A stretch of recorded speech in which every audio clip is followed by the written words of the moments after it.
You know what I mean, don't you? When I talk about those games that are so brilliant, they glue you in front of the sofa for hours. Until you realise that an entire day-night cycle has passed and your stomach is now digesting itself. These are games that are so damnably brilliant that you play them for months on end and stay up later than is sensible when you know you've got to go in early tomorrow and send lots of important emails. So this episode is kind of like Stugan's celebration of all the games that we adore.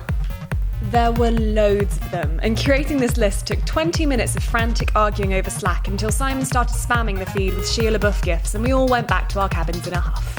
So without any ado to further, here's number 5 on our list.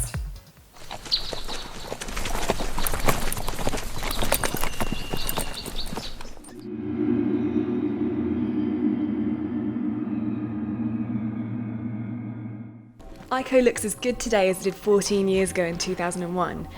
Ico's story follows a young boy who's been buried alive by his friends and family because of the tiny horns sprouting from his skull.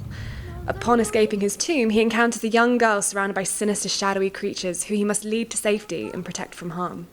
Ico for me is a weird one because it's not about the minute-to-minute gameplay. For me, it's more about the theme of the game and how you are protecting this character, and also the other character helps you progress in the game.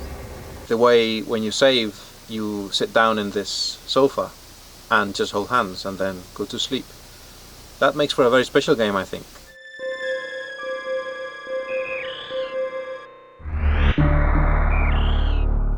Also known as Metroid 3, Super Metroid was released on the SNES in 1994 and quickly gained cult status. Here's Amy to tell us why. Yeah, so Super Metroid's one of my favorite games because it was one of the first games I remember playing where it really felt like there was a world that was alive, whether you were there or not, and had this huge area to explore that had a lot of mood to it rather than just being a video game level. Super Metroid is, for me, the best 2D action-adventure game we've had to date. I've got such good memories of playing it with my dad growing up, just completely in awe of its atmosphere, its totally badass heroine, and the amazing action sequences throughout.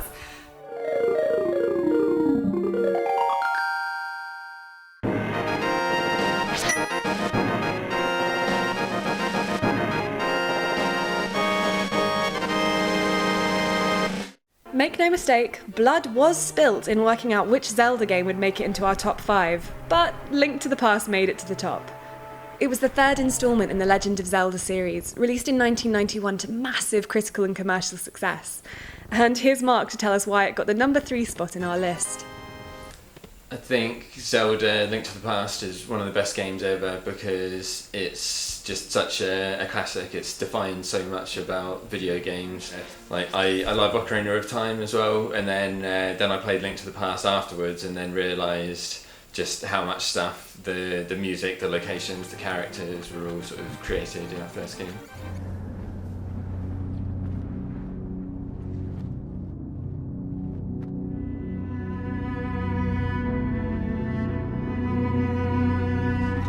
Journey was the darling of awards shows in 2012, and no wonder.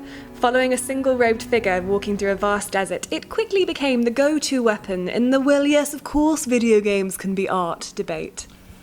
Journey was one of those experiences where as soon as it ended, it was like, things are never going to be the same again. And I think it's because it was the first time I'd had an experience with another player that was such a collaborative, constructive, positive experience. It had this ability to bring people together in a really beautiful way. Like when you meet out there in the desert and the only thing you can do is to send little bubbles to each other and hop around each other, then you automatically become a nice person. And somehow Journey nailed that. And now we get to the number 1 spot. Which game could possibly beat these behemoths of the video game canon? What title are our developers most inspired by? Pizza Tycoon. This business simulation game charges you with running an Italian pizzeria and, perhaps because they've been deprived of pizza for a month, was the top choice for the Stugan devs. Yeah, so Pizza Tycoon is this awesome mix between kind of building your little empire out of pizza places and pizzas, and also being a criminal and fighting crime, and also obviously it's from a German games company, so it must be the best. Pizza Tycoon, besides giving you the possibility of owning your dream, I guess. Build a pizza out of strawberries, putting stinky bombs on other people's restaurants. Aren't we all 10-year-olds in a way? Pizza Tycoon is really a modern-day commentary on the state of capitalism. It's on the same level as anything Vonnegut or Swift would have written. So there you have it. We've had tears, we've had tantrums, and we landed on Pizza Tycoon. Let us know your favourite game in the comments section below, and we'll see you next week.